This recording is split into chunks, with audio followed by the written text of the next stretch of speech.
Welcome to this episode of this new podcast where we'll be discussing all things finance, business, self-improvement, motivation. Hi everybody, and welcome back to the Pennies for Thought podcast where I talk on topics and just add my 2 cents. So today's topic I want to be talking about is negative emotions and how to resolve them, what to do when they come up, and how much is enough to selling out.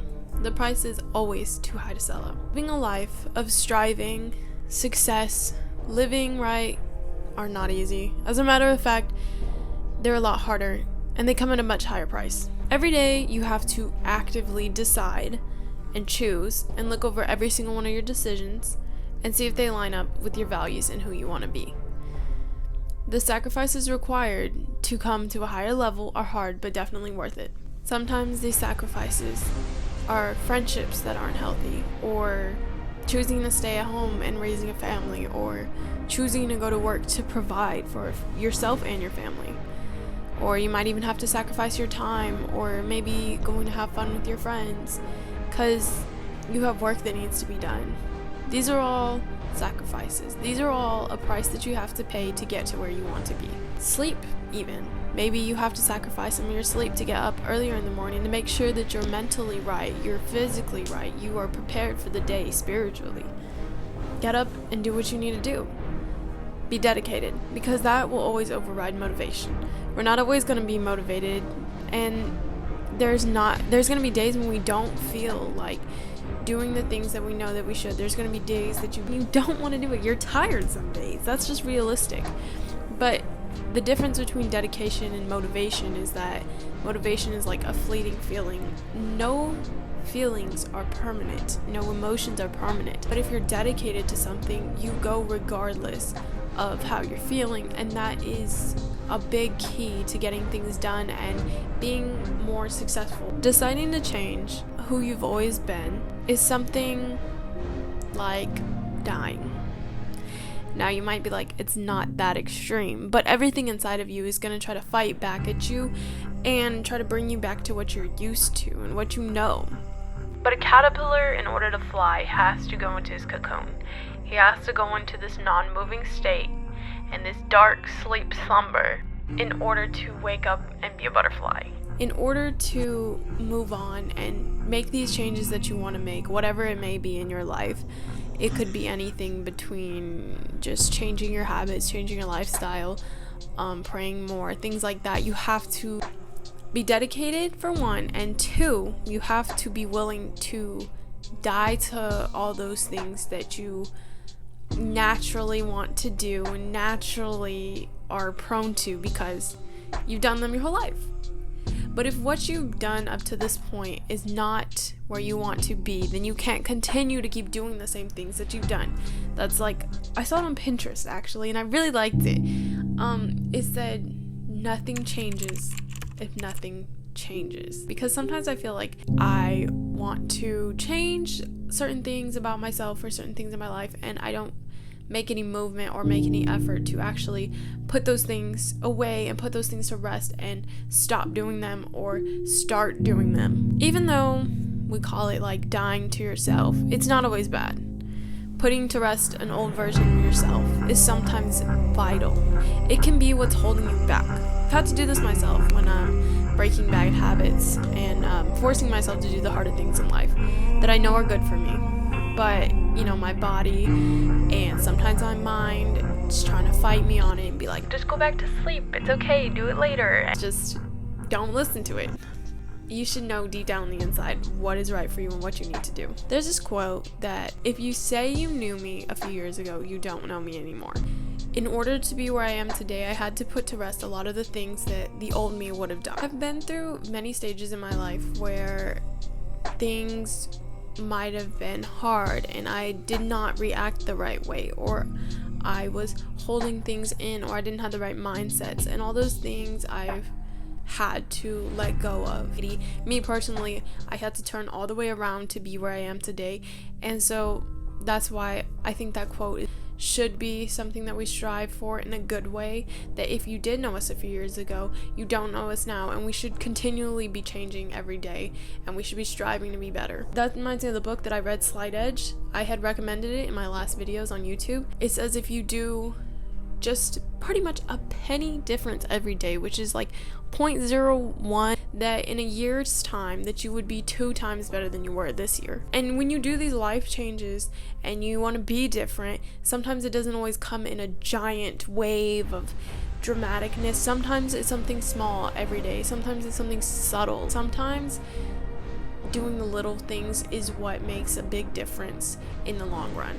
So don't underestimate your small everyday decisions. You might think, oh well, I didn't save the world all in one day, I didn't do this and that today, all I did was go walking or something. If you're trying to lose weight, let's say, good, that walking every day is going to lead up to big results in the end. The lifestyles and temptations of this world.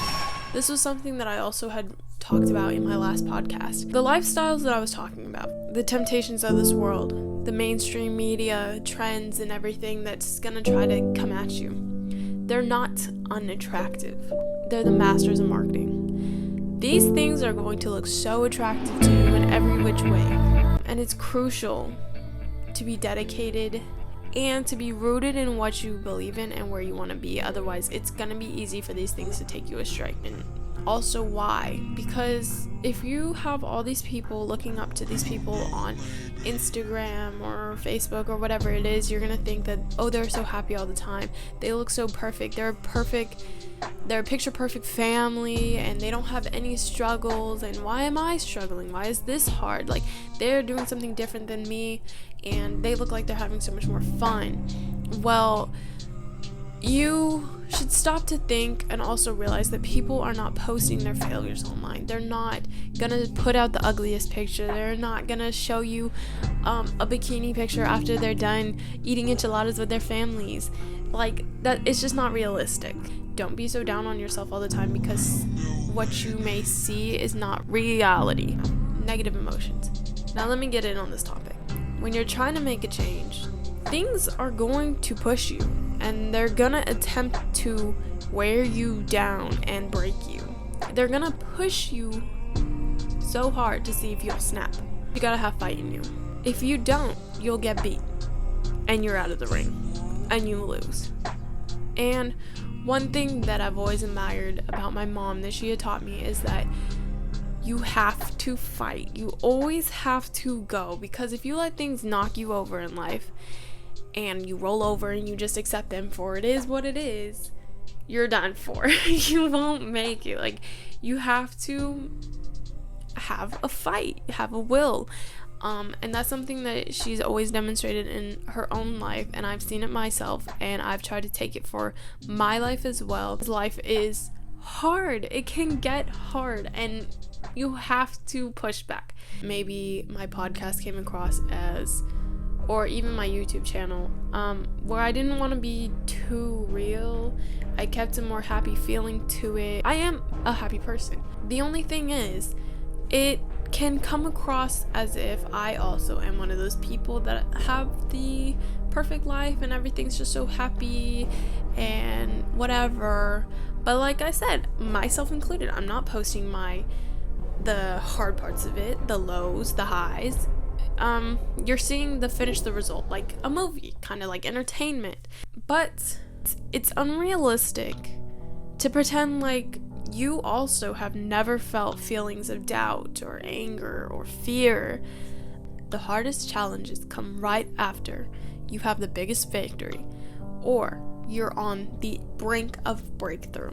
We might not be able to choose the things that happen to us in life, but we are able to choose how we react. L.C. Robinson said it best. Things may happen around you. Things may happen to you.